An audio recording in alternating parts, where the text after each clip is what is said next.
सांगली आणि सातारा विधानसभा मतदारसंघाच्या निवडणुकीच्या निमित्त आज मी माझा अर्ज दाखल केलेला आहे. मला वाटतं मी माझे नेते स्वर्गीय अनिल भाऊ यांचा समवेत गेले 30 ते 32 वर्ष मला वाटतं या राजकारणामध्ये आणि समाजकारणामध्ये काम करत आहे. मी या 32 वर्षाच्या कालावधीमध्ये जी काय मित्रत्वाच्या नात्यानं सांगली असेल सातारा जिल्हा असेल या दोन्हीमध्ये एकत्रितरित्या जी माझी मित्रत्वाची संख्या आहे किंवा एकामेकाला जीवाला जीव देणाऱ्यांची जी संख्या अशी मी जी आजपर्यंत जी मिळवलेली आहे ती निश्चितपणानं ती संख्या मोठी आहे.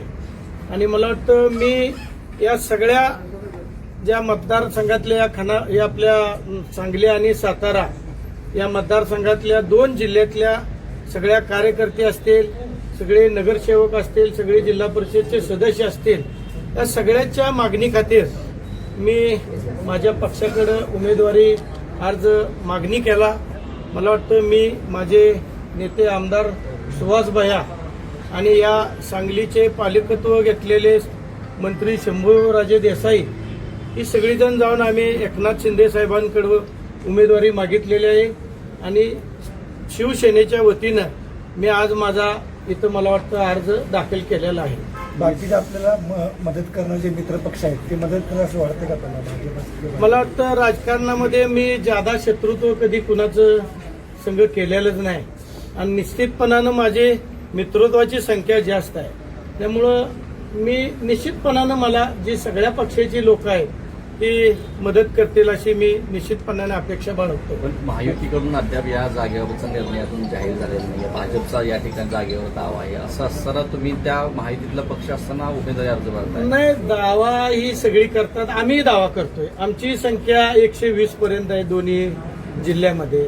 आता जो काही पक्ष निर्णय घेतील, आमचे पक्षाचे नेते आहेत एकनाथरावजी शिंदे साहेब, ते जे निर्णय घेतील ते आम्ही पुढे चालू.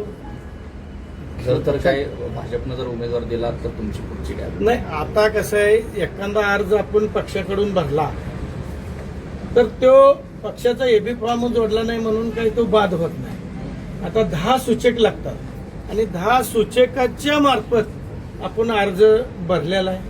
मित्रत्वाची संख्या वाढली तर तो पुढच्या पुढे विषय आहे.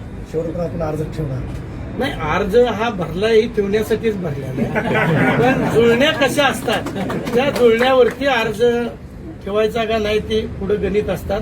आणि निश्चितपणानं मला वाटतं या 2 जिल्ह्यामध्ये माझी मित्रत्वाची संख्या जास्त आहे राजकारणामध्ये आणि एकामेकाला आम्ही मदतीला आलेलो आहे. त्यामुळं मला वाटतं निश्चितपणानं जी मित्र आहेत ती माझ्या मदतीला आल्याशिवाय राहणार नाही. वेळ आली तर पट बदलण्याची तयारी आहे? नाही, असं काय नाही. ते आता सध्या जर मी पक्षाकडे भरलेलं आहे, पक्षावर मी निष्ठेनं काम करतोय.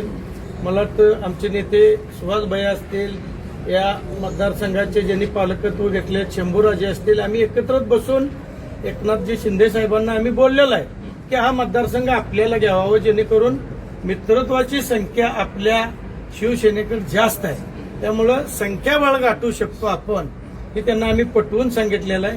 आणि निश्चितपणानं हा मतदारसंघ आम्हाला सुटेल असे आमची अपेक्षा. मित्र म्हणजे कोण? राष्ट्रवादी अजित पवार तर तुमच्यासोबत नाही, सगळ्या समवेतच आहेत. अजितदादांचे बी आहेत, बाकी इतर पक्ष जे आहेत आपल्या 2 जिल्ह्यामध्ये त्याच्यातही आपली मित्रत्वाची संख्या जास्त आहे. आणि साताऱ्यातली नाराजी अजून कायम आहे शिवसेनेकडे?